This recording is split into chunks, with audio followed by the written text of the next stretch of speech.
Hello friends, आज की इस वीडियो में मैं आपको बिल्कुल डिफरेंट तरह की कॉलर की कटिंग और स्टिचिंग बताने वाली हूं। अगर आप हमारे चैनल पर पहली बार आए हैं तो प्लीज़ हमारे चैनल को सब्सक्राइब करें और वीडियो को लाइक और शेयर करना ना भूलें। बेल आइकन को ज़रूर प्रेस करें ताकि आने वाली सभी वीडियोस की नोटिफिकेशंस आपको मिल सके। इस वीडियो में मैं आपको सिर्फ कॉलर की कटिंग और स्टिचिंग ही कवर करने वाली हूँ।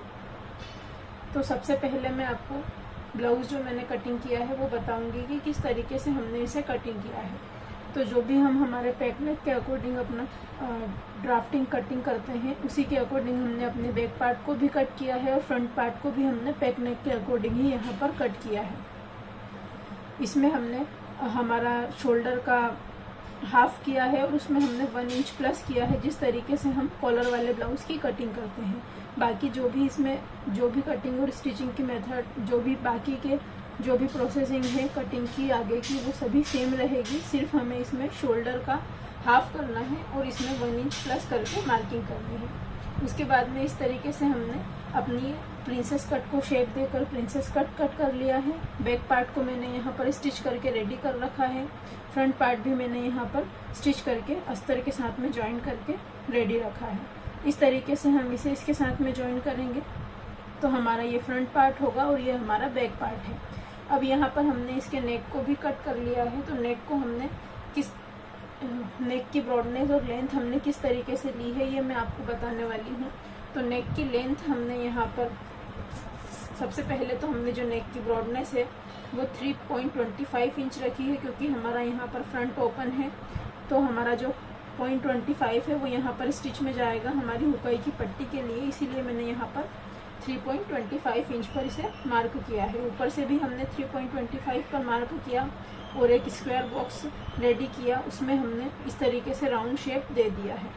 इसके बाद में ये जो हमारा बैक पार्ट है, बैक पार्ट में हमने यहाँ से हमारा बैक है तो यहाँ पर हमने इस तरीके से 3 इंच पर ही मार्किंग की है और हाफ इंच नीचे से हमने राउंड शेप को ड्रॉ कर दिया और हमने यहाँ पर भी छोटा सा नेक कट कर लिया है।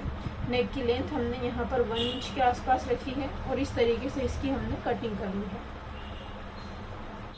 इस तरीके से हमने अपने फ्रंट और बैक पार्ट को रेडी कर लिया है। अस्तर के साथ में हमने इसे ज्वाइन कर लिया है।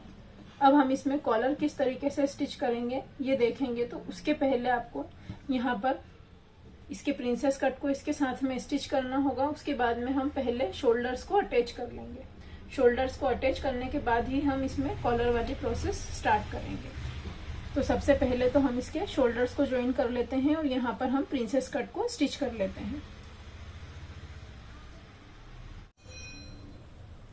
इस तरीके से हम सबसे पहले इसका प्रिंसेस कट को स्टिच करेंगे।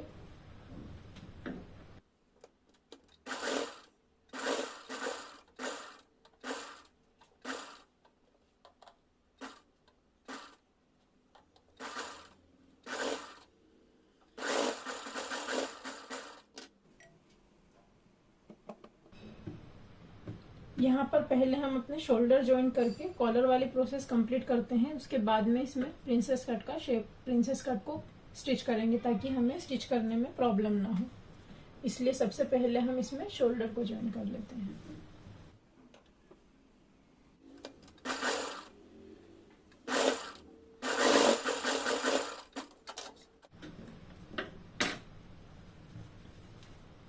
इसी तरीके से दूसरी साइड के पार्ट को भी हम इसमें कॉलर के साथ इसी तरीके से दूसरे पार्ट के भी हम शोल्डर्स को ज्वाइन करेंगे।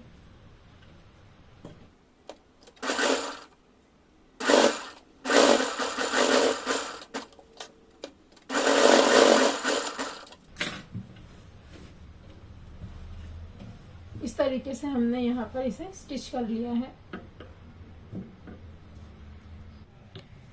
इस तरीके से शोल्डर्स को ज्वाइन करने के बाद में हमें अपने ब्लाउज के पार्ट को इस तरीके से रखना है और हमें कैनवास लेना है और कैनवास पर हम इसकी कॉलर की कटिंग करेंगे। तो इस तरीके से हमें कैनवास को रखना है और जो भी हमारी फोल्डिंग वाली साइड है ये इस साइड में हमारी ये जो हमारी है फोल्डिंग साइड है, इसे हमें इस तरीके से डबल फोल्ड करना है। डबल फोल्ड करने के बाद में सबसे पहले तो हम कॉर्नर पर इस तरीके से एक स्ट्रेट लाइन ड्रॉ करेंगे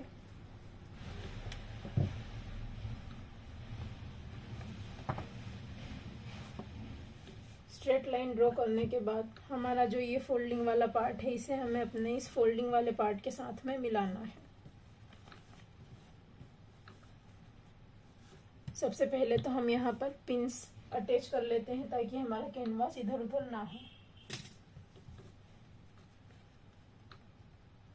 इस तरीके से हम अपने कैनवास में पिंस अटैच करेंगे।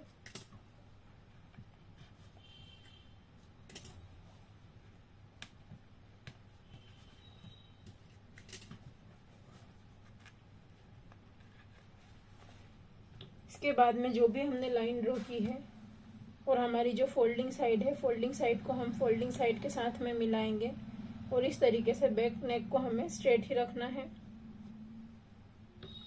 और जहाँ पर भी आपका बैक नेक आया है वहाँ पर आपको इस तरीके से एक मार्किंग कर देनी है।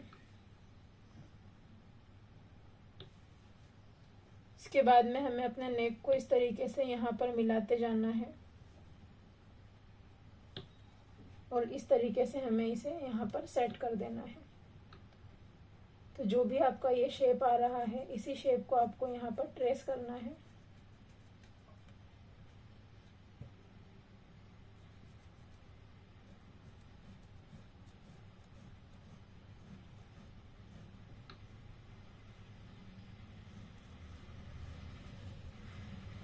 और आपकी जो ये मार्किंग है इसका आपको ध्यान रखना है।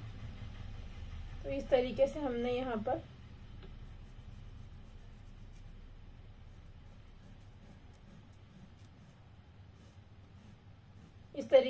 अपना जो भी नेक का शेप आया है उस पर हमने मार्किंग कर ली है। अभी हम इसे यहाँ से नहीं हटाएंगे। इस तरीके से शेप ड्रॉ कर लिया। उसके बाद में जहाँ पर भी आपका यह नेक खत्म हो रहा है वहाँ पर आपको एक मार्किंग करनी है। इस तरीके से हमने मार्क किया। इस तरीके से हमने अपना पूरा शेप यहाँ पर ड्रॉ कर लिया है। इस शेप को ड्रॉ करने के बाद में यहाँ पर हम 0.75 इंच ऊपर से मार्किंग करेंगे। तो इस तरीके से हम यहाँ से 0.75 एक्स्ट्रा लेंगे। जैसा हमारा शेप है उसी शेप में हम इसमें 0.75 एक्स्ट्रा लेते हुए मार्किंग करते जाएंगे।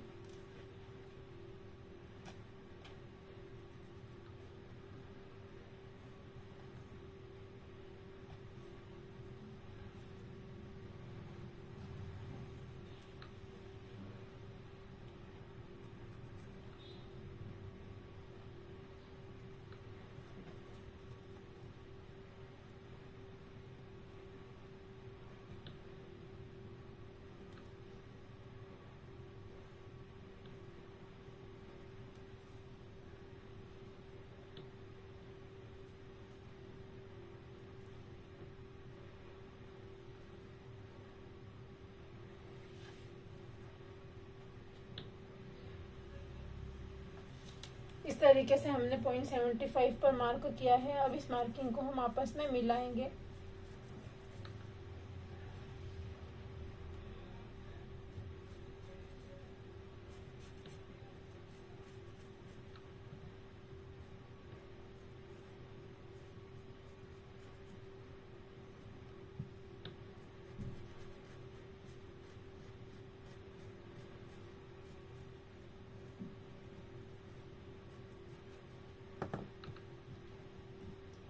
इस तरीके से हमने 0.75 पर मार्क किया और यहाँ पर अब हम पिंच लगा देंगे।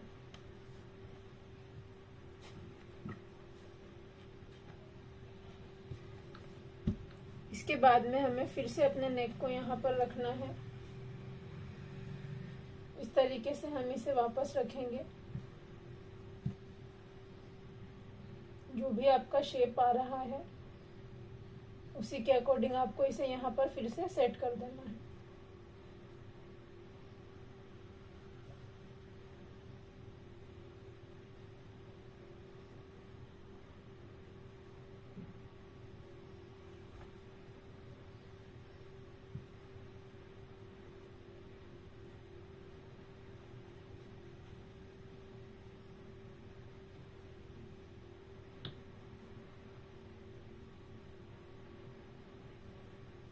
यहाँ पर आपका जो भी फ्रंट बैक नेक जहाँ पर आ रहा है वहाँ पर आपको इस तरीके से एक मार्किंग कर लेनी है, स्ट्रेट लाइन ड्रॉ कर लेनी है। अब हमें यहाँ से इस तरीके से जो भी आपका नेक का शेप है, जहाँ पर भी आपका ये नेक क्लिपाई की पट्टी के विदाउट खत्म हो रहा है, इस तरीके से मार्किंग करनी है। और ये मार्किंग हमें अपने शोल्डर की मार्किंग तक ही करनी है। इस तरीके से क्रॉस में हम मार्किंग कर देंगे।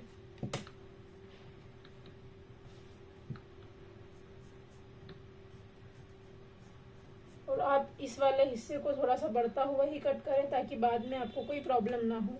इस तरीके से हमने अपनी इस कॉलर की मार्किंग की है। अब हम इसकी पहले कटिंग करते हैं, उसके बाद में मैं आपको इसे बताऊंगी कि इसे हमें किस तरीके से स्टिच करना है। जो भी मार्किंग्स हमने की है उसके अकॉर्डिंग हम इसे कट कर देंगे।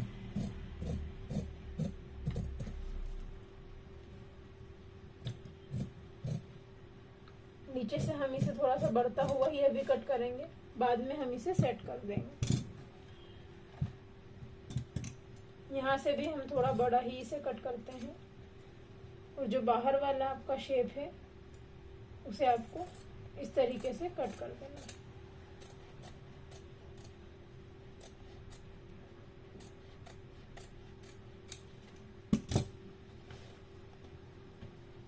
इस तरीके से हमने अपनी इस कॉलर को कट किया। ये जो आपका बाहर जा रहा है इसे भी आपको फिर से कट कर देना है।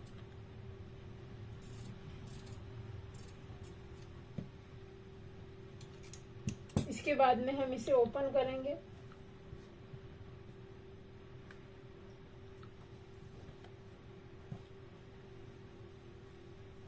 और हम अपने ब्लाउज को इस तरीके से ओपन करेंगे और यहाँ पर हम इसे पहले सेट करके देखेंगे। क्लिपाई की पट्टी हमारी इस तरीके से आ जाएगी। यहाँ पर हम पिन्स अटैच कर देते हैं।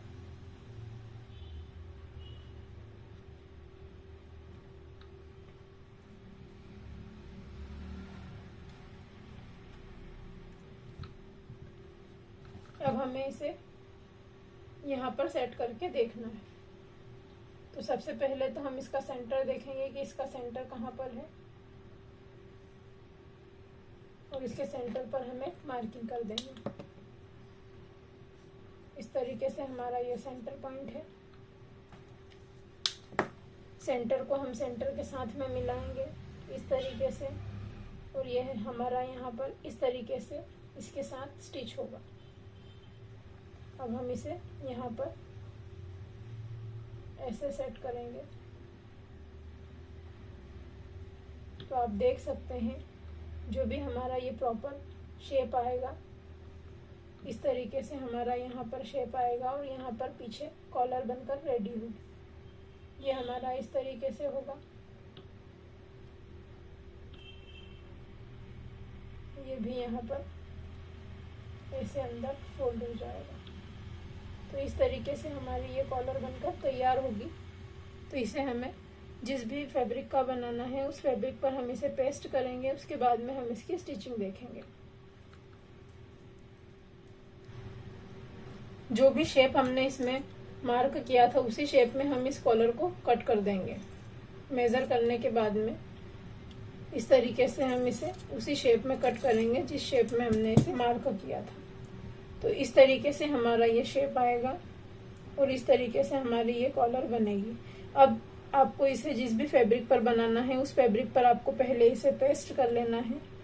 तो इस तरीके से मैं यहाँ पर इसे पेस्ट करूँगी और हमें इसमें नीचे की तरफ फैब्रिक को एक्स्ट्रा भी छोड़ना होगा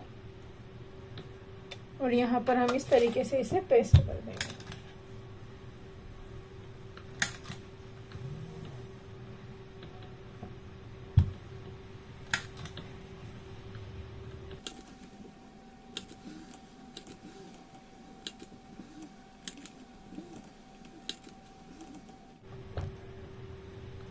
इस तरीके से हमने इसे पेस्ट किया है। अब हम इसकी कटिंग करेंगे।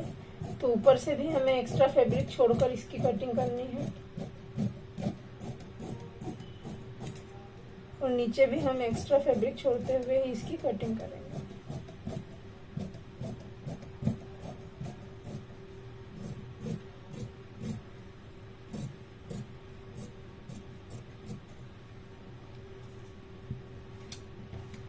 यहाँ से भी हम इसकी कटिंग कर देंगे।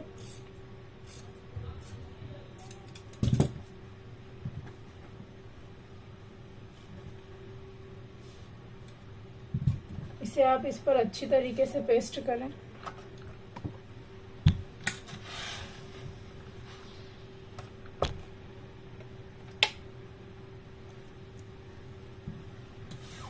इस तरीके से हमने अपनी कॉलर को इस पर पेस्ट कर दिया है।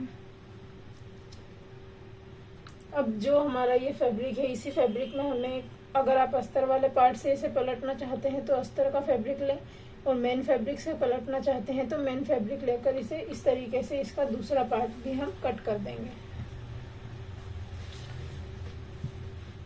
तो इस तरीके से हम इसे रखेंगे और यहाँ से हम इसका दूसरा पार्ट भी कट कर देंगे। हम यहाँ पर अस्तर वाला फैब्रिक लेने वाले हैं, इसलिए अस्तर पर मैं इसे कट करूंगी। अब हमने इस तरीके से अस्तर वाला फैब्रिक लिया है और जो भी कॉलर हमने इस तरीके से कट की थी उसे हमें यहाँ पर रखना है। इसके बाद में हम इस पर पिन अप करेंगे।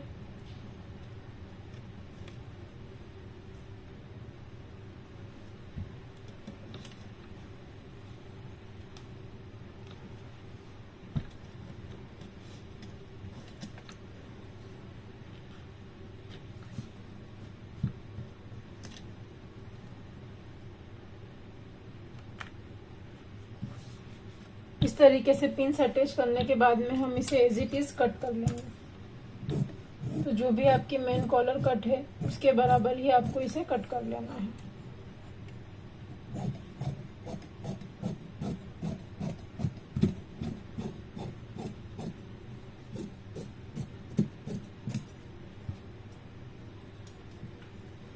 ऊपर से भी हम मार्जिन लेते हुए जैसा हमने इसमें कट किया है उसी तरीके से इसमें हमें कट करना है।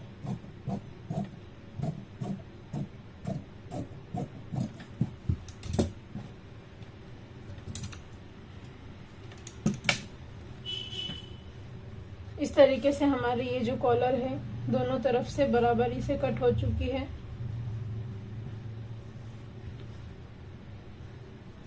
अब हमें इसे स्टिच करना है। तो स्टिच करने के लिए हम जो भी आप इसका ऊपर वाला पार्ट है इस पर हमें इस तरीके से स्टिच लगानी है और इसे पलटकर सीधा करना है। तो सबसे पहले तो हम यहाँ पर इसे स्टिच लगाते हैं, बाद में आगे की प्रोसेस हम देखेंगे।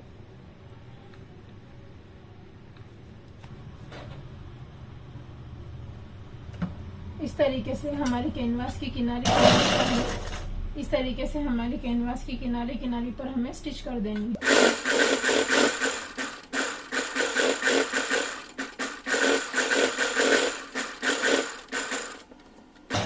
अब हम इसे कट कर देंगे और सभी पिन्स इसमें से निकाल देंगे। पिन्स को निकालने के बाद ऊपर से हमें इसे कट करना है। इसमें हमें थोड़ा ही मार्जिन छोड़ना है, बाकी एक्स्ट्रा फैब्रिक को हम यहाँ से कट कर देंगे।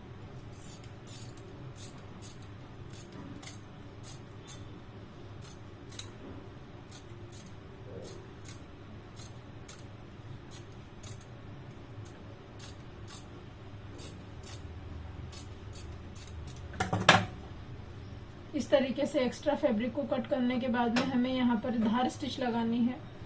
तो हम अस्तर वाली साइड में इसमें धार स्टिच लगाएंगे।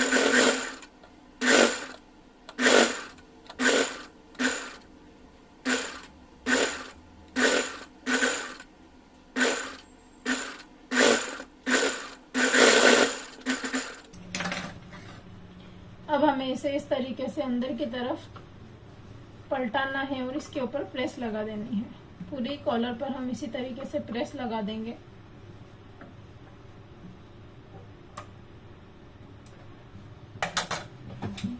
प्रेस लगाने से पहले हमारी जो दूसरी साइड है उस साइड पर भी हमें इस तरीके से एक स्टिच लगा देनी है, ताकि हमें पता चले कि हमारा कैनवास कहाँ तक है और कॉलर हमें कहाँ से स्टिच करनी है।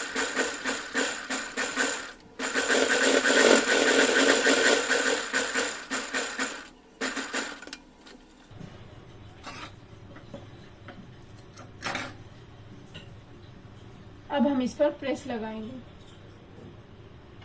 इस तरीके से हमने इसे प्रेस लगा दिया है और अस्तर के साथ में दूसरी साइड से स्टिच कर दिया है।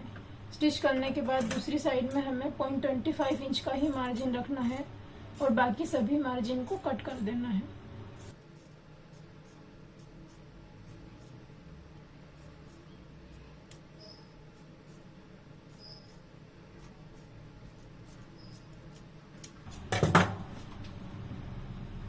अब हमें सबसे पहले तो इसे इस तरीके से फोल्ड करना है और सेंटर पर एक मार्क कर देना है। इस तरीके से हम इसके सेंटर पर मार्क करेंगे और हमारे जो ब्लाउज का सेंटर है उस पर भी हमें इस तरीके से मार्क करना है। अब हमारा जो ये पार्ट है सेंटर को सेंटर से मिलाते हुए हमें यहाँ पर रखना है। इस तरीके से हम इसे रखेंगे और यहाँ पर हम पिन अप कर देंगे।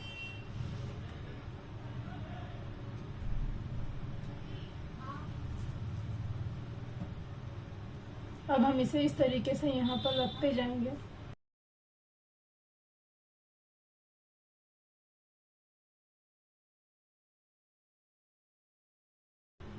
और इस पर इसे स्टिच करना है।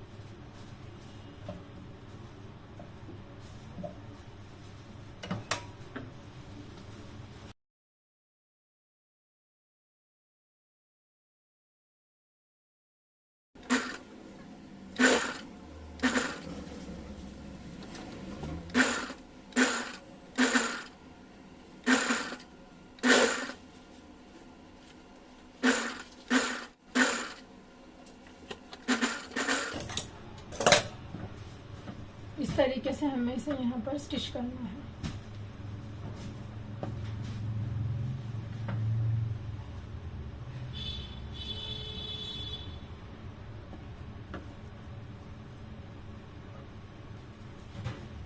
सेंटर पर मार्क करने के बाद हमें यहाँ पर इसे इस तरीके से मिलाते जाना है और किनारे तक ले जाना है। जहाँ पर भी हमारी किनारी है वहाँ पर हमें इसे इसके साथ में इस तरीके से स्टिच करना है। तो हम यहीं से स्टिच करना इसे स्टार्ट करेंगे।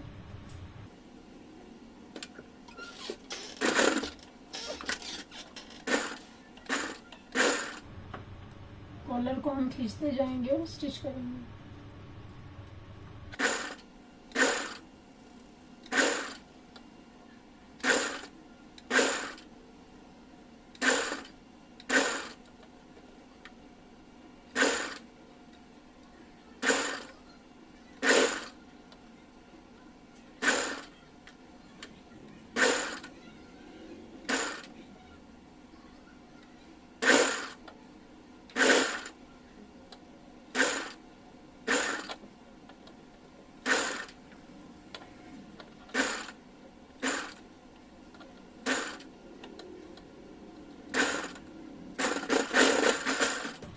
तरीके से हमने इसमें पूरी कॉलर को अटैच किया है। ये जो हमारा यहाँ पर पार्ट है इसमें हमें इंटरलॉक कर लेना है और इसके बाद में हम यहाँ पर इसे प्रेस करके इसे सेट कर देंगे। तो इस तरीके से हमारी ये जो कॉलर है, इस तरीके से हमारी ये जो कॉलर है ये बनकर तैयार होगी। हमारी हुकाई की पट्टी इस तरीके से ऊपर आएगी और हमारा ये पूरा पार्ट इस तरीके से स्टिच होगा। अब बाकी की जो भी प्रोसेस है हम इसमें कंप्लीट करेंगे। हमारा साइड पार्ट इसमें स्टिच करेंगे, इसमें हम स्लीव्स को अटैच करेंगे और पूरा ब्लाउज का लुक मैं आपको बाद में बताऊंगी कि किस तरीके का हमारी इस कॉलर का लुक। इस तरीके से आप देख सकते हैं कि हमारा जो प्रॉपर कॉलर का लुक है वो बनकर तैयार हुआ है। बहुत ही फिनिशिंग के साथ हमारा ये कॉलर का लुक बनकर रेडी हुआ है और फ्रंट और बैक पार्ट हमारा दोनों बराबर ही लग रहा है। इस तरीके से आप भी इस कॉलर को बनाकर तैयार कर सकते हैं। आप पास से भी इसका लुक देख सकते हैं। बहुत ही फिनिशिंग के साथ हमारी ये कॉलर बनकर रेडी हुई है। अगर आपको हमारी ये वीडियो पसंद आई हो तो प्लीज़ हमारे चैनल को सब्सक्राइब करें और वीडियो को लाइक और शेयर करना ना भूलें। पीछे से भी आप इस कॉलर का लुक देख सकते हैं। पीछे से हमारी इतनी कॉलर इसमें बनकर दिखाई देगी। अगर आप इसे थोड़ी सी बड़ी रखना चाहते हैं तो बड़ी भी कर सकते हैं, और इसके बराबर रखना चाहते हैं तो बराबर भी रख सकते हैं। Thank you for watching.